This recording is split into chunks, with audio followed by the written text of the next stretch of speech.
যাই হোক, আজকে হচ্ছে দিদিভাইয়ের শ্রাদ্ধা অনুষ্ঠানের কাজ। তো আমি এসেছি। তো তোমরা অনেকেই আমাকে জিজ্ঞেস করেছিলে যে আমি কাকিমার কে হই, ব্লগে অনেকেই কমেন্ট করেছিলে।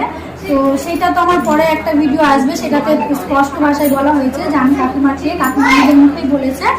তো আমি এখানে একটা কথাই বলবো যে কাকিমা তুমি কিন্তু ভিডিও করবে ঠিক কিনা। তুমি তুমি তুমি যদি ভালো থাকতে ভালো থাকার চেষ্টা করো তাহলে অবশ্যই ভিডিও করো। আমরা সবাই তোমার পাশে আছি, কারণ তোমার হাসির ভিডিও দেখার জন্য অনেক মানুষরা ওয়েট করছে। এখন পারলে তো যেটা পারবা সেটাই। হ্যাঁ, আমাদের কথা হচ্ছে তুমি যেটা পারবা সেটা করো। তোমার পাশে ক্যামেরার সামনে আসতে হবে তোমাকে। হ্যাঁ, ক্যামেরার সামনে আসতে হবে তো।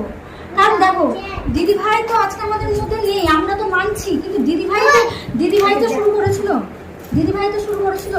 যে দিদিভাই, আমি যখন এসেছিলাম দিদিভাই এডিট করতো, দিদিভাই সবকিছু করতো। তো দিদিভাইয়ের স্বপ্নটাকে তুমি এইভাবে ফেলে দিবা?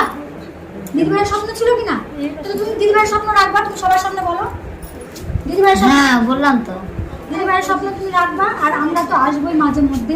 আর তুমি তো আমাকে বৌমা বলেছো, তুমি সবাইকে নিয়ে বলেছো, কিন্তু আমি তো তোমার বৌমা হয়ে আমি তোমার পাশে থাকবো। দাদা ভাই তোমাকে দেখবে, আমিও সবার সামনে কথা দিচ্ছি, আমিও কাকিমাকে দেখবো। তো যাই হোক, তোমরা সবাই কাকিমার পাশে থেকো।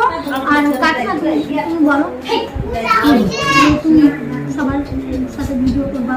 হ্যাঁ ভিডিও করবো তো, আমি বললাম শরীর ভালো হোক, মন ভালো হোক। মন ভালো হোক।